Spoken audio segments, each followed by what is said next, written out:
Bonjour tout le monde. Merci Dr. White pour l'introduction et l'opportunité de présenter mon abrégé. C'est un projet pilote sur lequel j'ai travaillé avec Dr. Nguyen et Dr. Giannetti de McGill. Le projet s'intitule MHFS, McGill Heart Failure Score. C'est un nouveau score pour prédire des événements chez les patients souffrant d'insuffisance cardiaque. Comment est-ce que j'avance?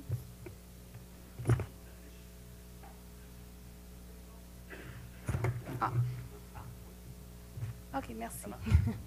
Alors, à date, il existe plusieurs modèles pronostiques courants en insuffisance cardiaque, notamment le New York Heart Association, Minnesota Living with Heart Failure Questionnaire, Seattle Heart Failure Model.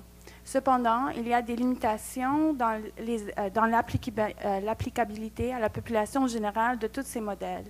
Par exemple, Minnesota Living with Heart Failure Questionnaire est validé seulement en soins ambulatoires.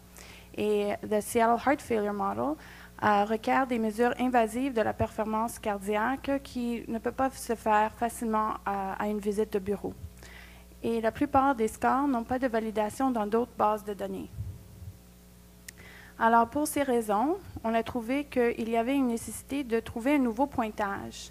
Alors, un pointage qui englobe tous les aspects de l'insuffisance cardiaque, qui est une maladie assez hétérogène.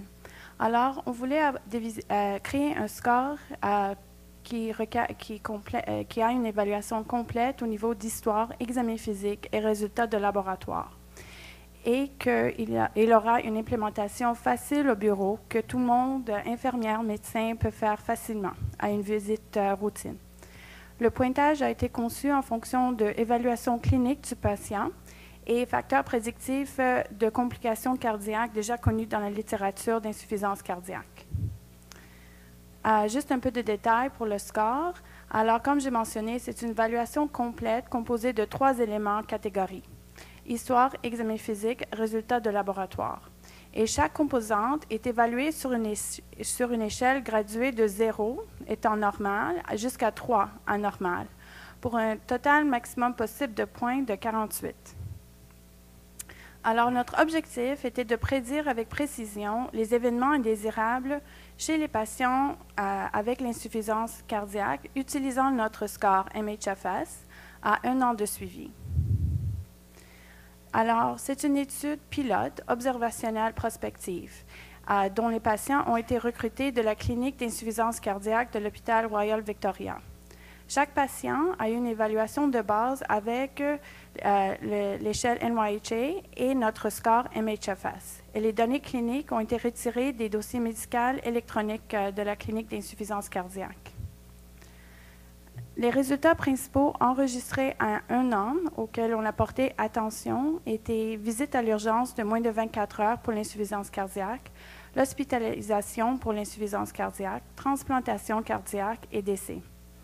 Un pointage total de 10 a été choisi comme seuil et les résultats principaux et classes de NYHA ont été comparés pour les 2 groupes. Alors, patients avec un seuil plus que 10, d'après notre score, et les patients avec un seuil moins de 10. Juste pour regarder en un petit peu de détail le questionnaire. Alors, la première section, c'est au propos de l'histoire du patient. Vous voyez à gauche les 5 questions sur l'état clinique du patient qui sont gradées de jamais à beaucoup. Alors, IDES de 0 à 3 pour les nombres de points.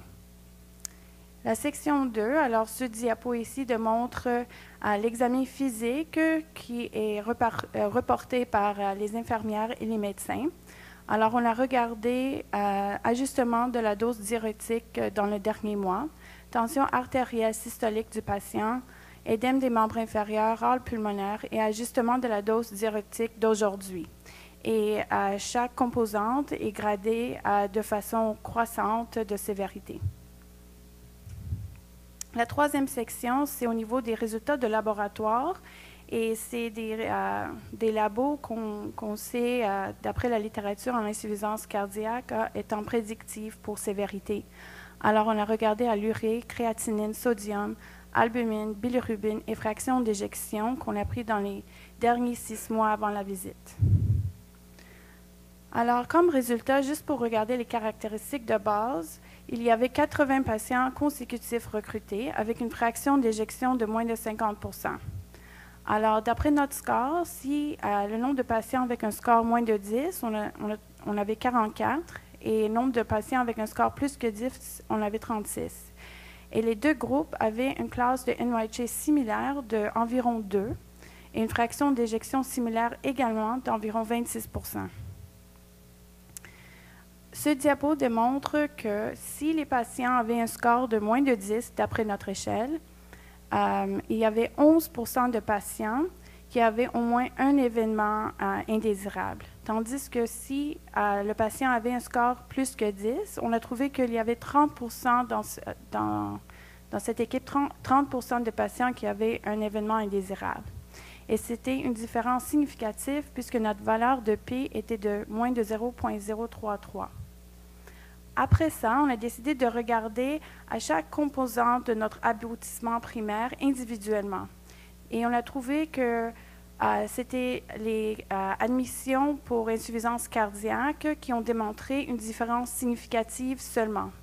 Alors, juste pour vous démontrer ça en détail, alors pour les visites à l'urgence de moins de 24 heures, il y avait une différence, mais de façon non significative, d'après notre valeur de P. Ça, c'est les hospitalisations pour l'insuffisance cardiaque et on voit une différence significative. Notre valeur de P était de 0,008. Également, il n'y avait pas de différence significative entre les deux groupes pour décès ou transplantation cardiaque.